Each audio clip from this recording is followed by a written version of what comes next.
With his vulnerable lyricism and impressive production, Frank Ocean has become one of today's most beloved artists. After the release of his last album 2016's Blonde, fans keyed in on the standout track Nights and its beat switch.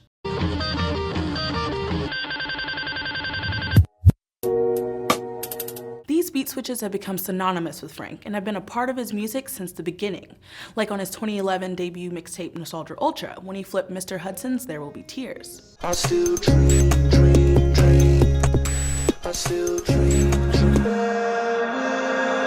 My granddaddy was a player. But where does this come from, and is Frank the first to do it? As a listener, we go from this like melodic, upbeat song. Out of that kind of blossoms this really emotional beat. If you were just to hear that beat on its own, it would not be as effective as it is. That's Cole Kushner from Dissect, a podcast that breaks down one artist's work each season. And for its third season, Kushner broke down Blonde track by track. He explains how the switch is an example of what he calls Frank's compositional brilliance. From the chaos and relentlessness of the distorting dueling guitars comes an airy, nocturnal beat with subtle reverb-drenched piano samples. Kushner likens the beat switch on Nights to A Day in the Life by the Beatles, which also uses chaos as a transition.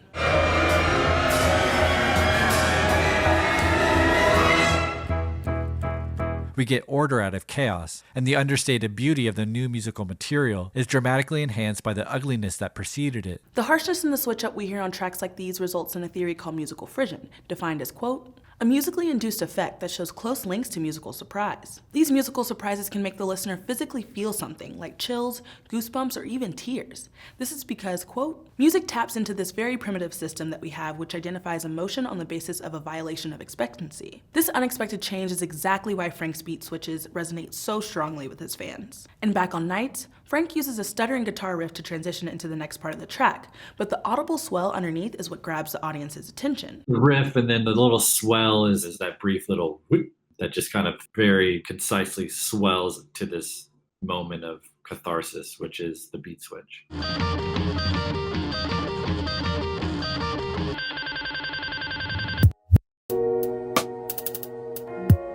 Without that middle section, the beat switch would not work, in my opinion. According to Cole, this switch, which lands at 3 minutes and 30 on the track, directly splits the album into two 30-minute efforts. Prior to the switch, the album's production is more bright and laced with romantic themes, like on Pink and White and the first half of Nights. It's the same way you showed me.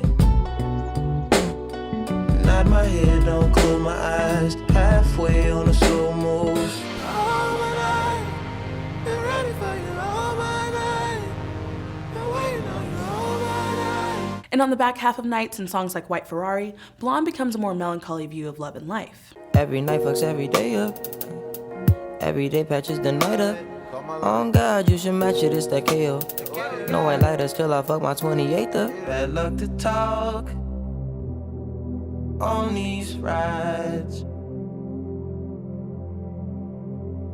Mine on the road, your dilated eyes. Oh shit, this is not only a great musical moment, it is actually this moment of like, it's like the light switch of the whole entire album where it changes. But we don't just see the elusive artist applying this theory on Nights. Pyramids off 2012's Channel Orange has a similar musical occurrence. The first part of the track includes bouncy and glitchy beats. We'll run to the future, shining like diamonds in a rocky world. Rocky world. While the second half provides an almost painfully slow and mesmerizing cadence. Big sun coming strong through the motel blinds. Wake up to your girl, finale's call her Cleopatra. But unlike Nights, the descent on Pyramids is more gradual. So the interesting thing about Nights and Pyramids is that they actually use the same technique to transition from part one to part two, but the expression of that technique is totally different sonically.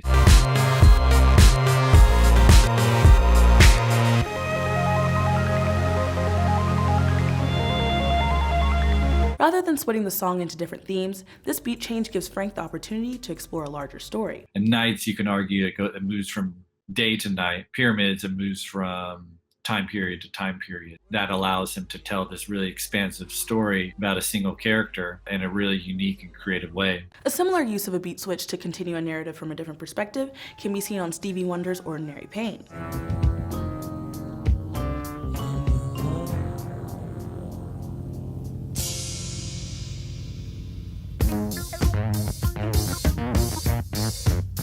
Frank is a noted fan of the music legend, with Ocean covering Stevie's Talkbox medley cover on 2016's Blonde. I found this cover that Stevie did of a Carpenter song called Close to You.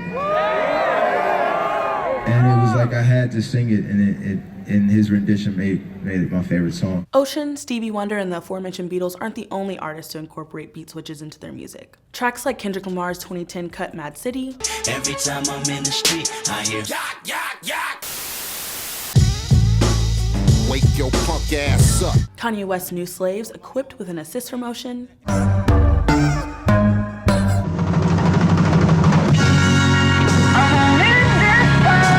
and Sicko Mode's transitions from Travis to Drake throughout the record. Don't play